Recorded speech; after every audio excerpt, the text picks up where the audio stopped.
नमस्ते दोस्तों। आज की हम व्याकरण की क्लास में पढ़ेंगे प्रत्याहार बनाना या प्रत्याहार संज्ञा क्या होती है। प्रत्याहारों को सहायता संज्ञा भी कहा जाता है। पाणिनि जो महोदय ने अपने संस्कृत व्याकरण जब बनाई तो उन्होंने 42 प्रत्याहार बनाए।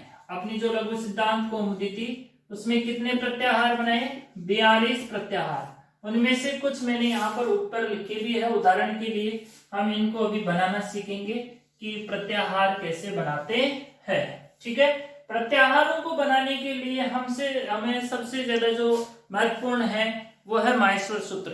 अगर हमें माहेश्वर सूत्र अच्छे से याद नहीं है तो हम प्रत्याहारों का निर्माण नहीं कर सकते, और प्रत्याहारों का निर्माण अगर हम नहीं कर सकते हैं तो हमें व्याकरण पढ़ना हमारे लिए असंभव है। तो आप भी अगर व्याकरण पढ़ना चाहते हैं तो पढ़िए यहाँ पे प्रत्याहार बनाना चाहते हैं तो यहाँ पे पढ़िए माहेश्वर सूत्र। तो शुरू करते हैं आज की क्लास संस्कृत व्याकरण के साथ। ठीक है, यहाँ पे मैंने कुछ प्रत्याहार यहाँ पे लिखे हैं। अक है, अट है, अच है, अण है, चर, हल, यम, शल। माहेश्वर सूत्रों से संबंधित मैंने पहले ही एक वीडियो अलग से बना रखा है कि आप उसके अंदर जो है किस तरह से हम गलतियां करते हैं और कैसे हमारी गलतियां होती है। ठीक है, तो उनसे संबंधित मैंने एक अलग वीडियो आपको बना करके पोस्ट किया हुआ है, आप उसे देख सकते हैं पहले आसानी से, तो ताकि हमें समझ में आ जाएगा कि कहाँ जो है गलतियां होती है, कहाँ हम इनको सुधार कर सकते हैं। ठीक है, शुरू करते हैं। यहाँ पे सूत्र लिखा हुआ है आदिर अंतिम सहायता। प्रत्याहारों को समझने के लिए हमें इस सूत्र को समझना जरूरी है। सहायता संज्ञा करता है, इसके जब हम टुकड़े करते हैं यहाँ पे तो इसमें लिखा हुआ है कि आदि और अंत। आदि और अंत के साथ ही प्रत्याहार संज्ञा होती है। ठीक है, आदि और अंत। आदि का मतलब होता है शुरू और अंत का मतलब अंतिम। शुरू से लेकर के अंतिम तक के जो वर्ण होते हैं उनकी प्रत्याहार संज्ञा होती है। इसकी डिटेल से पढ़ने के लिए हम इसकी वृत्ति पढ़ सकते हैं कि अंतेन इत सहित। ठीक है, अंतिम इत संज्ञक सहित, जिसकी अंतिम वर्ण जिसकी इत संज्ञा हो चुकी है, ऐसा अंतिम इत संज्ञक सहित आदि। आदि यानी आदि का मतलब होता है शुरू एवं मध्य, शुरू मध्य और अंत में। ठीक है, इन वर्णों की सहायता संज्ञा होगी।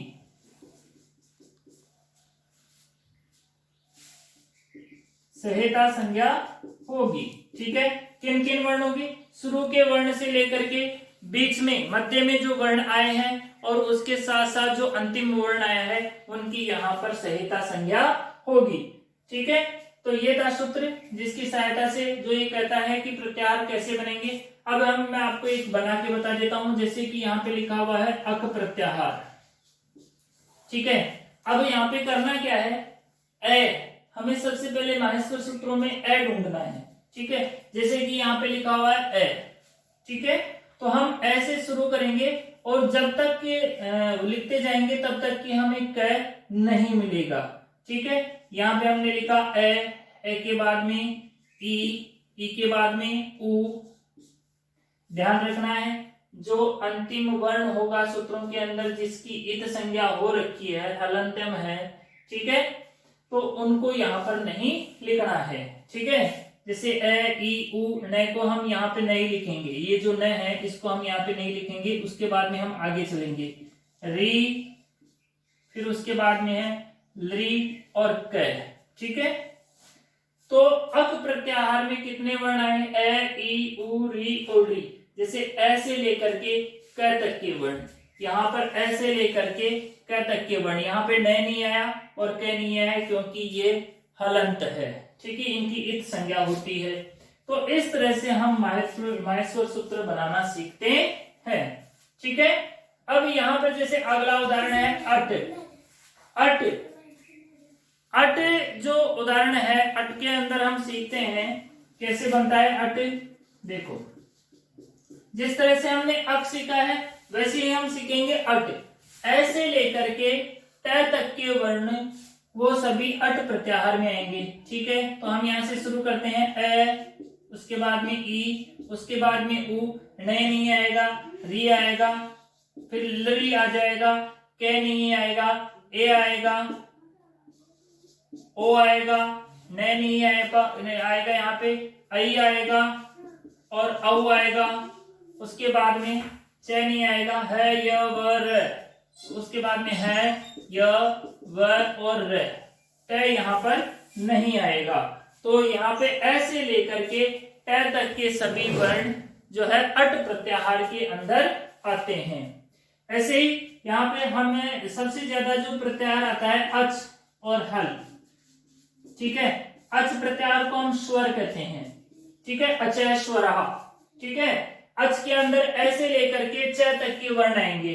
अब इसमें देखो ए आएगा, ई आएगा, उ आएगा, री आएगा, री आएगा, ए आएगा, ओ आएगा, आई आएगा और औ आएगा। तो यहाँ पे ए, ई, ओ, री, ए,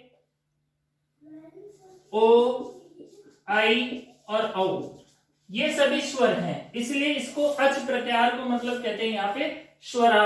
और हल में सारे व्यंजन आएंगे। ठीक है, व्यंजनों के अंदर यहाँ पर हम ले लेंगे है से लेकर के और अंतिम अक्षर का जो ल है यहाँ तक के जितने भी सारे व्यंजन हैं वो सारे इसके अंदर आ जाएंगे। तो आप अपनी पुस्तक के अंदर देखकर अब आसानी से प्रत्याहार बना सकते हैं। प्रत्याहारों में शुरू के वर्ण से लेकर के अंतिम वर्ण तक के अक्षरों को काउंट किया जाता है, गिना जा सकता है। जो बीच बीच में इत संज्ञक है उन्हें यहाँ पर नहीं लिखा जाएगा। ठीक है दोस्तों, तो मुझे ऐसा है आपको आज की क्लास के अंदर माहेश्वर सूत्र अच्छे से समझ में आ गए होंगे। और अगर समझ में आ गए हैं तो चैनल सब्सक्राइब कर दीजिए, शेयर कर दीजिए। Thank you.